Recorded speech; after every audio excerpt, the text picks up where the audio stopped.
जय हिंद।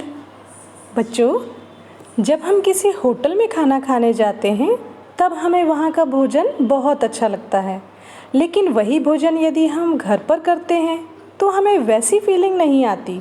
ऐसा क्यों? ऐसा इसलिए कि होटल में किसी भी वस्तु को हमारे सामने बहुत सुंदर तरीके से प्रस्तुत किया जाता है और घर पर साधारण तरीके से। तो इसका मतलब ये हुआ कि जब हम किसी चीज़ को सुंदर तरीके से प्रस्तुत करते हैं तो वह बहुत रोचक लगती है। ऐसी ही हमारी भाषा होती है। यदि हम अपनी बात को, चाहे वो कड़वी ही क्यों ना हो, सुंदर शब्दों में किसी से कहते हैं तो सामने वाले व्यक्ति को हमारी बात अच्छी लगती है और वह उसे समझ भी लेता है। कुछ इसी तरह की बातें हमारी पुस्तक के चतुर्दशः पाठः में दी गई हैं, जिन्हें सुभाषितानि कहा गया है। सुभाषित शब्द सु और भाषित, इन दो शब्दों के मेल से संपन्न होता है। सु का अर्थ सुंदर, मधुर तथा भाषित का अर्थ वचन है। इस तरह सुभाषित का अर्थ सुंदर, मधुर वचन है। तो आइए हम इन सुंदर मधुर वचनों वाले कुछ श्लोकों को पढ़कर उनके अर्थ को समझते हैं। न कश्चित् कस्यचित् मित्रं, न कश्चित् कस्यचित् रिपुः, व्यवहारेण जायन्ते मित्राणि रिपवस्तथा। अर्थात कोई किसी का मित्र नहीं होता है और न ही कोई किसी का शत्रु होता है। हमारे अपने आचरण से ही मित्र और शत्रु उत्पन्न होते हैं। अगला है, पुस्तकेषु तु या विद्या, परहस्तेषु च यद् धनं, कार्यकाले समुत्पन्ने न स विद्या न तद् धनम्। अर्थात पुस्तक में रखी विद्या तथा दूसरों के हाथ में गया धन, ये दोनों ही ज़रूरत के समय हमारे किसी काम नहीं आया करते।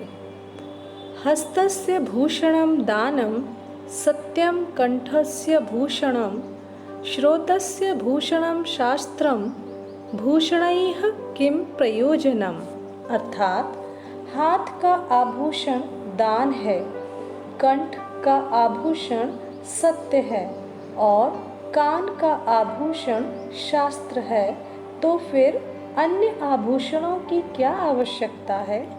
अगला श्लोक है, माता शत्रुः पिता वैरी, येन बालो न पाठिता, न शोभते सभा मध्ये, हंस मध्ये वको यथा।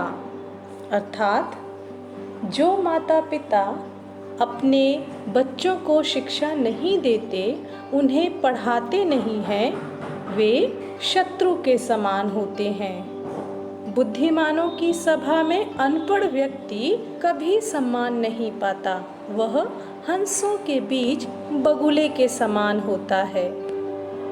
अगला है, अष्टादश पुराणेषु व्यासस्य वचनद्वयं, परोपकारः पुण्याय पापाय परपीडनम्। अर्थात महर्षि वेदव्यास जी ने 18 पुराणों में 2 विशिष्ट बातें कही हैं।